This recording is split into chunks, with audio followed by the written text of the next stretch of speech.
end. It comes out to Tom James. Good job! Oh, what a goal! What a goal for Tom James! Oh, that was special!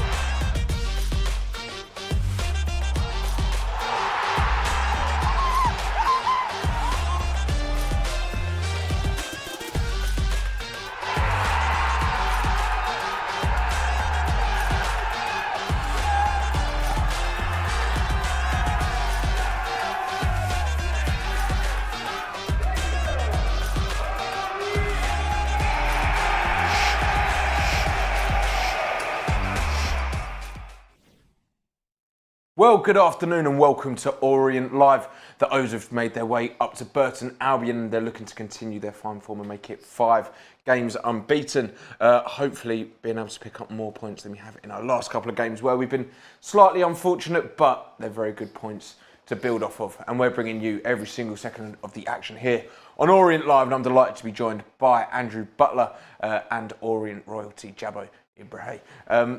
It's another big one in League One. It's Burton Albion. They've been in good form themselves. It's going to be a tough one for the O's today. Yeah, definitely going to be a tough game. I think they've been in fine form. They ended the unbeaten run on Tuesday against Carlisle, so they're going to be looking to put that right at home, and they've been good at home recently, so it's a good test for us today. It certainly is, and for Richie, you'd imagine in the team, they, despite being unbeaten ourselves for a few games, probably be a little bit disappointed we didn't pick up maximum points in either of the Barnsley or Northampton games. Yeah, and I suppose that's it's sort of positive in a way that we've been putting in the performances that really deserve 3 points from both of them. I think if we'd won both of them, I mean, how fantastic would that be to go 4 games winning? At the end of the day, on Tuesday, it feels like 2 points dropped, but in the manner in which we got that point, it feels in some ways that we did gain a point. It would have been an absolute robbery if Northampton had got all 3 points from that game, absolutely. But yeah, the performance was okay on Tuesday. Obviously not ideal because we had those 5 minutes of where we collapsed a little bit. But the performance last Saturday against Barnsley was fantastic. We should have got all 3 points. Sometimes football's a bit like that, but today's a different proposition from either of those games entirely. It is a different proposition, and it's available to stream here on Orient Live. But that's for international fans. You can head over to the website that's on the screen now and pick up a match pass. Or if you're in the UK and watching along live on the YouTube, then don't worry, you can listen along with Dave Victor and Matt Hiscock as well, and you can pick up your audio pass on that website too. But now, let's hear from the O's first team coach, Matty Harold. Away games generally in this league are tough, so they're on a good run as well. I don't think they started the season great, and then they had a few injuries or a lot of injuries. I think they're starting to get people back, and their form has been very good. I think they're in the top 6 for the last 6 games, so it's going to be a tough game. It's a 3-game week. We've given out a lot of energy, but I think there's also a big confidence amongst us how well we're playing, and a frustration that we haven't picked up more points than we should have, even though we're on a really good run. I still think we're a bit disappointed, you know. So little moments are costing us a bit, but I still think the performance levels have been really good, and I think we're improving, and I think we're getting better. You did the Northampton debrief a little earlier. What were the main takeaways from that? So there was lots and lots of good stuff. Obviously, the moments for the goals. You can go over it. All goals that you conceded all over the world, and there's going to be mistakes that lead to it, but it's just trying to get the fundamentals right for them mistakes, that we don't do them again. And there's little things we always talk about. There's the same 5 or 6 themes we always talk about, and I think we've had kind of 3 or 4 games where mistakes have cost us and we should have won the games. I know every team might say that, but there was also amongst the bad bits or amongst the moments we can do better, there was a hell of a lot of good stuff, and we created, you know, a lot of chances. I think we had 20 shots in general. I know they went down to 10 men, but I still think there was lots of positive play. I thought we started the game probably for the first 5 or 10 minutes poorly, but then got it on our terms and played some really good football. And a lot of the stuff we talk about kind of after games, the boys are actually doing in games, and it's getting better and we're improving. I think there's still massive an amount of improvement in the young team, so really positive, but we want more wins. We're aware of that. A lot of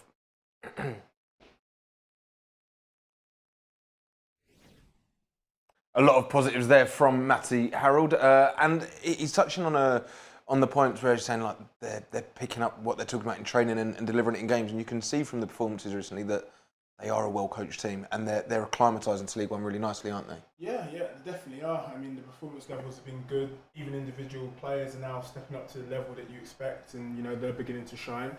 And now it's just about showing that consistency week in, week out, and be looking to those player spots. And the games Saturday, Tuesday, and now it's a couple of away games on the road as well. A few changes which we'll come on to shortly, but some players that we've signed in the summer as well really starting to kind of hit the ground and deliver some impressive performances. And you were at the ground on Tuesday night, live from the stands. Yeah. What did you take from their performances? Yeah, I mean, like I said, I thought it was a good performance. Not a complete performance, but I thought I was really happy with the amount of shots that we had. I know that there's it's kind of like you can't just be shooting wildly and just expecting to score goals, but it does speak to the fact that we were creating chances, probably more so than we have for large parts of this season. We had 20 shots, I think 9 of them were on target, and we deserved to get 2 goals. We should have had probably 3 or 4 actually. I thought Ethan Galbraith looked very, very good. He looked lively. I know he was probably perhaps at fault, you could argue, for Northampton's first goal, but after that he didn't let anything really faze him, and he really got into the game. Well, he was in the game the whole way through, but he didn't let that performance drop.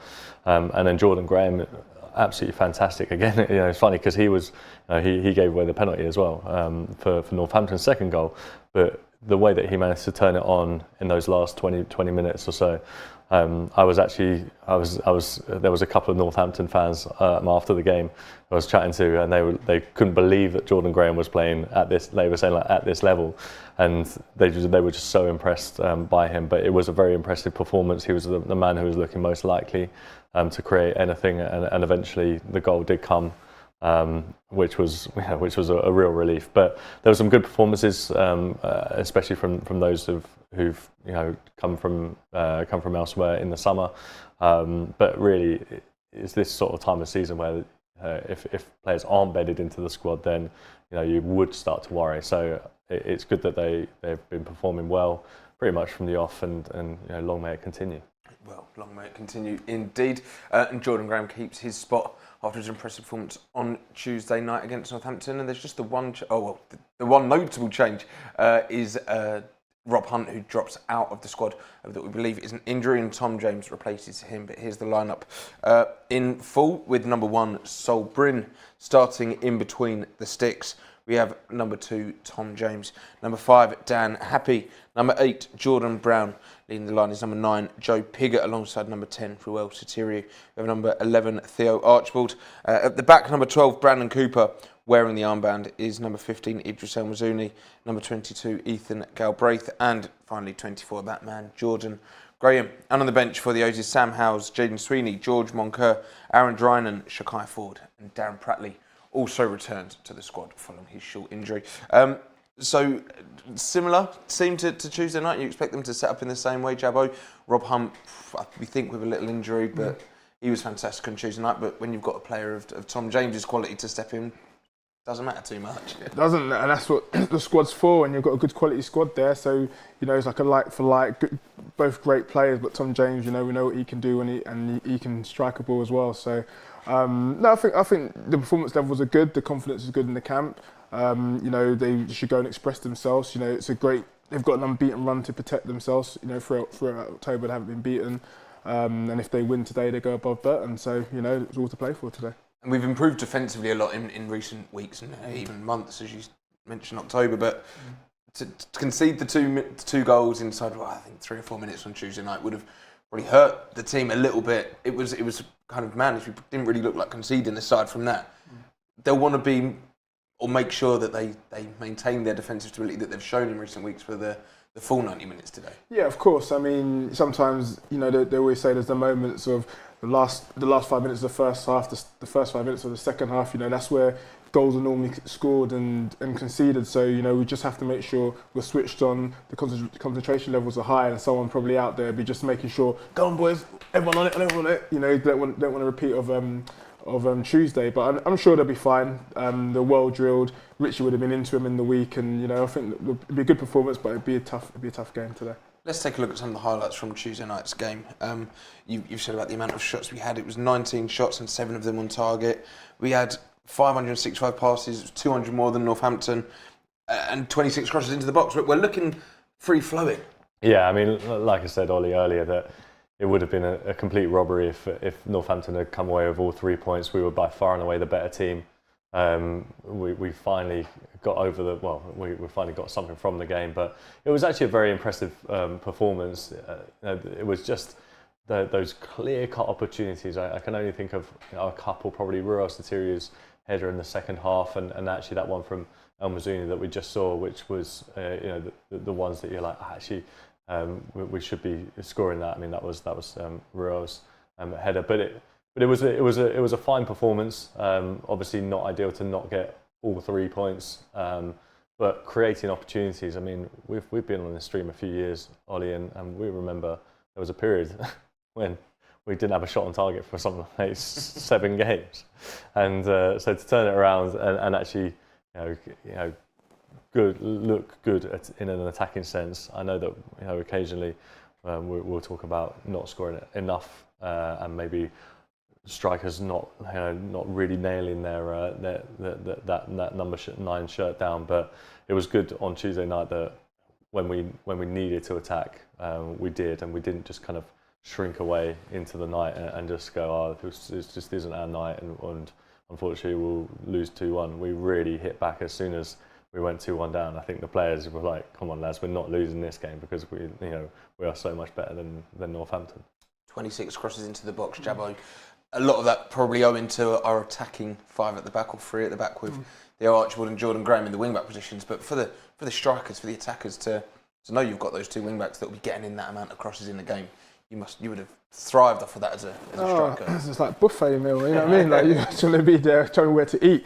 But I mean, Graham, like I said, so far this season, even watching the clips of him when we signed him, I was watching the clips of him. His crossings is ridiculous, and now he's up to speed. You're seeing the real quality he's showing, and the cross for Shaq's goal on Tuesday just epitomises the areas he picks out, and it's just like, yep, as long as you make your runs right, you get that connection, you get that eye contact with him, and time your runs. I mean, you can score a hatful of goals, and as a striker, you just want to be in that sort of 6-yard area to get those like so-called tap-ins. But those are the goals where those are most players as a striker. You get your most goals, and that's where you're judged. It's so difficult to defend against as well, actually, because when we have Jordan Graham playing on one side and Theo Archibald on the other side, they kind of operate in very different ways in terms of getting their crosses in or doing the attacking job that they want to be doing. In that Theo will get a very, very quick ball into the box. He'll get the ball out of his feet and try and create that chaos by getting the ball out of his feet. His second touch is quite often a cross. Whereas Jordan Graham, it might be his 10th, 11th, 12th touch might be the cross, but it causes chaos with defence. Like, defenders don't like, either you're trying to defend the quick cross, or Jordan Graham's on the other side doing his thing, trying to take on the defender, getting in a very, very a good opportunity to get the ball into the box and creating the opportunity in that way. So it's good, it's positive, it's enjoyable to watch as well. And it's a really young midfield 3, with Idris wearing the armband, and then you've got Ethan Galbraith and Jordan Brown alongside him. But they don't look like a young midfield. They're especially on Tuesday night, they were dominating the game. They were playing some unbelievable passes. They didn't look like I think probably have an average age of about 22. It's pretty impressive stuff. No, it's really good. I remember them playing together earlier on, Brown and El Miz, and a bit like they got overrun slightly, but since, it might have been Charlton, I can't remember, but since then they've just grown and got better and better, and they command the area, the energy, the enthusiasm, the intensity they play with. They're only going to get better and get stronger. And as they're doing that, I think the performances around the team just gets bigger and better. And when you've got a strong spine like that, and you've got a midfield like that, then I think we're only going to be looking up. Ethan Galbraith, he's been in and out. He's played at right back. He's had a run in midfield now. He's probably one that maybe don't want to be harsh, but wait and see. We know what he can do, and we're waiting to maybe see a bit more of that and see a few goals and a few more assists from him. I think you're seeing glimpses. You can see he's definitely got good quality. He can play. You can see a pass. You know, he's very composed in possession. You know, he's done bits for the team. Really, like Brown last season, would, you know, they'll fill in and do a good job. And now, you know, he's in his position where he will think it's his best. And you know, hopefully we start seeing him turn the screw and getting better and better. But I think his performances have been good, and there's more yet to come from him. Right, let's take a very short break from today and look back to last week and our fixture against Barnsley, which was our International Day, where we had a large group of international fans come and enjoy. So let's take a look and see how that went.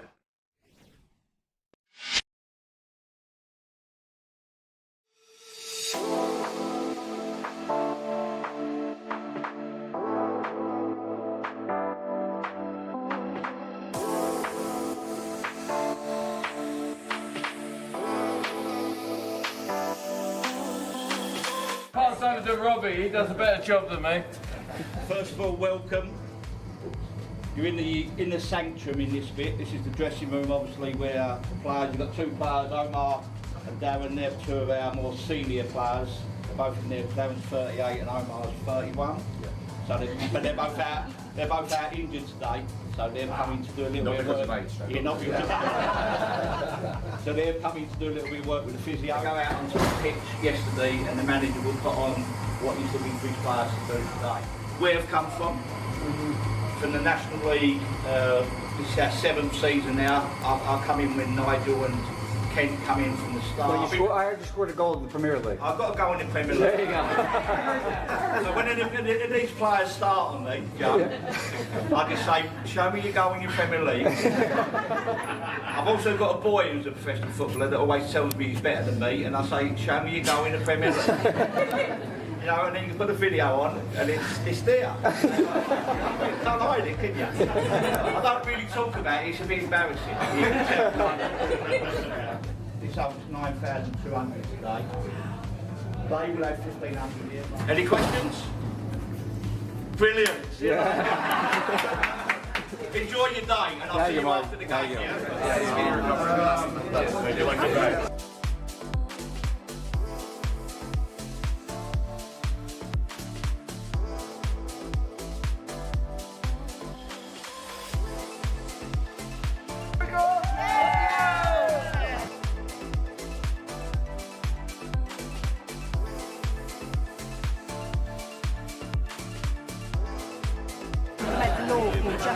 Yeah, I read about that. That's what I learned.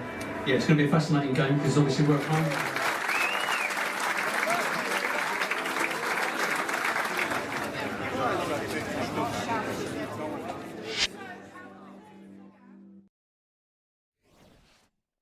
Right, back to today's game, and it's time to hear from our one and only Theo Archibald. We got up with him at the training ground early this week. Let's hear his thoughts now.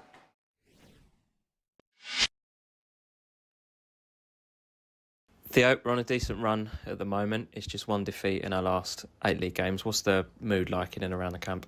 Confident, good. I think this is where I'd hoped we'd get to be honest. We've had a difficult beginning just in terms of results, and I'm glad that that didn't really affect us too much. I think it was always going to take a little bit of time to maybe accustom to it, and we have now. And you know, I think this, without getting ahead of ourselves, I think the sky's the limit, to be honest. I look at the last 10 or 11 games, I think we're probably playing better football than any of the opposition we're playing against, to be honest. I think most teams who can get a point off us or do beat us are pretty pleased that they've done so. And that speaks volumes, and I think there's so much more to come still. We're playing in a slightly different shape to what we did last year, so you know, we're still gelling with that, but it's been good. I wish we'd had a couple more points on the board, a couple of draws that I think probably could have and should have been victories. Plenty of things to work on, but confidence is pretty high, and yeah, we're just kind of wanting the games to come thick and fast at the moment. Yeah. What a boy he is, our silky Scotsman, and he's played in every corner of the pitch so far this season. Left wing, left back, right back. He's been fantastic for a few seasons now, and when he's on the pitch, rightly so, us fans get excited. Yeah, he makes things happen. I love watching him play. He's kind of personally one of my favourites. Always works incredibly hard does, like I said, makes things happen. But also, I love the way that he speaks about the game. I love how positive he is. He said there, he wants games to come around, and there's, there will be players who occasionally will be playing and going, maybe dreading the next game because of the predicament of whatever club that they might be playing for, or things aren't just particularly going their way. But he speaks so positively about the way in which the club is run, the team, the harmony seemingly within the squad as well, but also positively about the fans as well, and that really matters, I think, to fans, to hear players being positive about the impact that fans are having. I think he talked about the fans on Tuesday night at Northampton, and kind of them making more noise than the entire Northampton fan base, despite it being a Northampton home game. But yeah, he's an excellent player, but also I think a real credit to the club too. 1 goal and 1 assist for him so far this season. Another player maybe we'll want to see a few more goals and assists from. But if we see here, he brings more than just goals and assists, doesn't he? It's his tenacity, his energy, his skill. He's just an absolute. Yeah, he's just got so much potential, this guy, and I've always said it, if he truly believes, he can have one of them special seasons, because he's just got so much speed, power, strength, guile, enthusiasm. He's very industrious when he's in fine flowing form, and I just want him to, get those numbers, but it's just his energy and his aura, and I think he's just an infectious character amongst everyone in the dressing room, that he's just much more than just a football player in itself. But I would love to see him sort of come into it a bit more this season and get his numbers up, because he deserves it for the quality he possesses. Yeah, and he's also, the benefit he has, I guess, is that he's kind of got last season to fall back on as well. Like, the fans won't probably get on his back if his numbers aren't quite there, because he's he proved it last season how effective he was. There were some kind of jaw-dropping moments that he had that probably went a little bit under the radar, because it fell into a season with tons and tons of moments that were absolutely spectacular. But he's an excellent player, and I think it probably just speaks to how deep this squad does go, in that he hasn't played every minute of every game, but he's probably in our best 11, I'd say. Well, that's enough of our team. It's time to take a look at the home side's lineup for this afternoon's fixture, and it is Burton Albion that we're facing, and here is how they will be lining up this afternoon.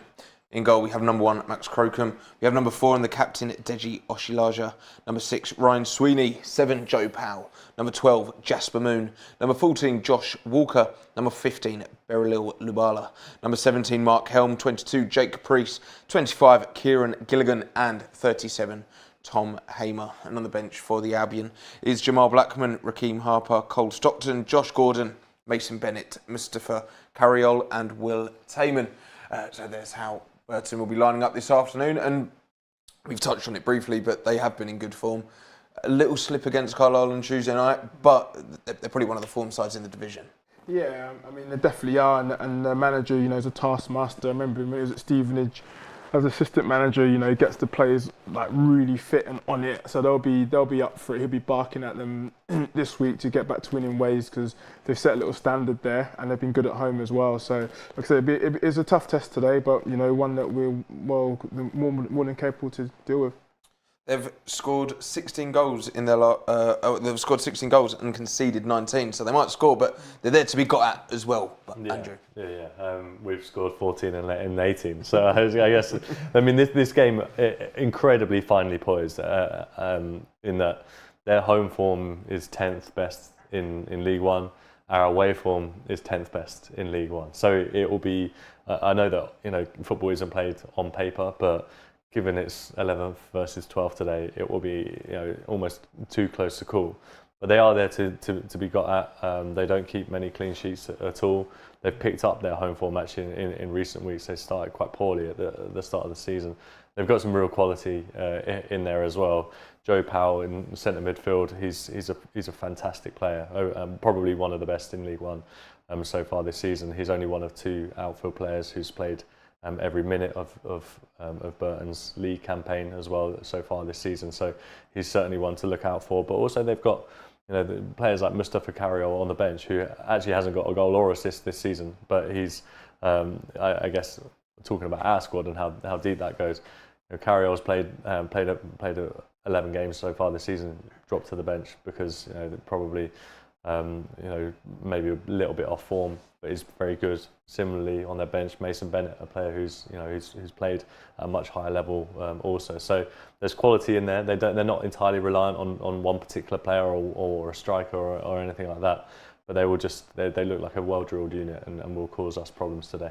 Well, there's just under 5 minutes to go until we'll be heading up to Burton and joining our Match Crunch team. But of course, if you're watching along live on YouTube, then head over to the Orient website, over to the Match Centre and pick up your streaming pass, whether that's an audio or Game Pass. If you're UK, you can listen along, and international fans, you can stream as well.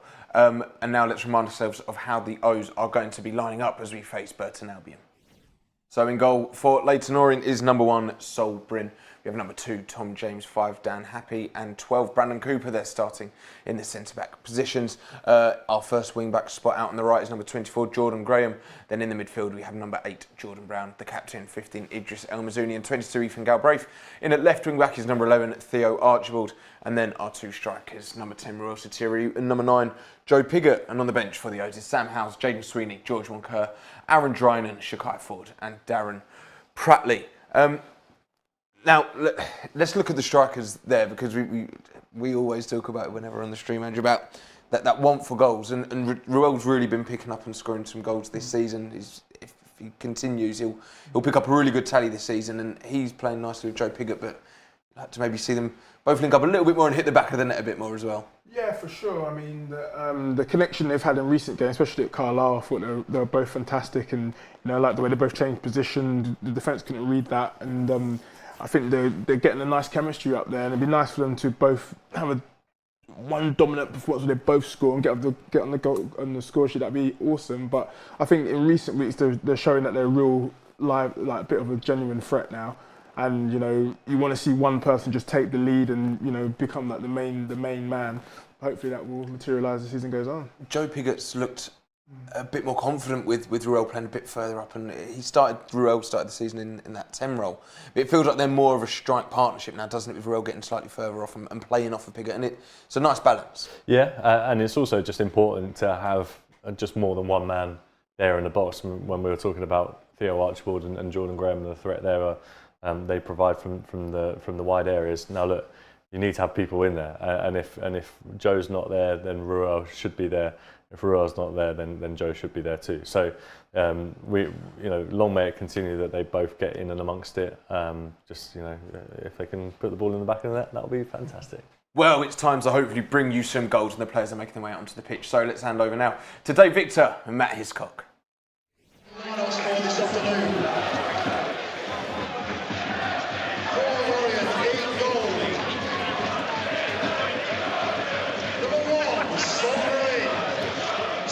Tom James, 5, Dan Happy, 8, Tom Brown, 9, Joe Pigott, 10, Ruel Sotiriou, 11, Theo Archibald, 12, Brandon Cooper. Good afternoon and welcome to the Pirelli Stadium. The first time, of course, the O's have met the Brewers, and both sides make 3 changes for this one. And once again, Matt, those travelling fans in fantastic voice. Yeah, without a doubt, good numbers. Expected around 1,000 here this afternoon. The first visit, of course, the first contest between these two sides. Good noise, good atmosphere. They've come from far and wide to cheer on the Orient this afternoon. Let's hope they get a result. There's no Rob Hunt. We've been told that the injury is not a serious one. I'll be asking more about that, of course, with Richie Wellens post-game. And we know that Ed Turns picked up his 5th yellow card of the campaign at Northampton, and he is suspended. And Aaron Drynan on the bench as he comes back to full fitness following that hamstring problem. So how do the O's line up, Matt? Well, we expect they're going to line up with Sol Bryn in goal this afternoon, with the familiar 5 at the back, or the 2 wing backs. Jordan Graham on the right-hand side, the 3 in the middle, Tom James, Dan Happy and Brandon Cooper. Theo Archibald back into the side as a left wing back. In front of them will be Jordan Brown and Idris El Mazouni, and then you've got the 3-man attack possibly with Galbraith joining Joe Pigott and Royal Soteriou, perhaps at times we'll just drop in and play with Brown and El Mazouni, but he'll be given the licence, and it'll be interesting to see how Pigott and Soteriou do link up. They've been playing more as a two together. I think the real one for me was the Carlisle game, a lot better, a lot more fluid. Let's hope they can continue that and find the back of them this afternoon. Well, I think it's fair to say we're sitting right with the Burton Albion supporters. If they stand up, we won't have a clue what's going on immediately in front of us, and I'm just very careful that the gentleman in front of us doesn't touch into the various wires that are draped all over the place at the moment, because it's quite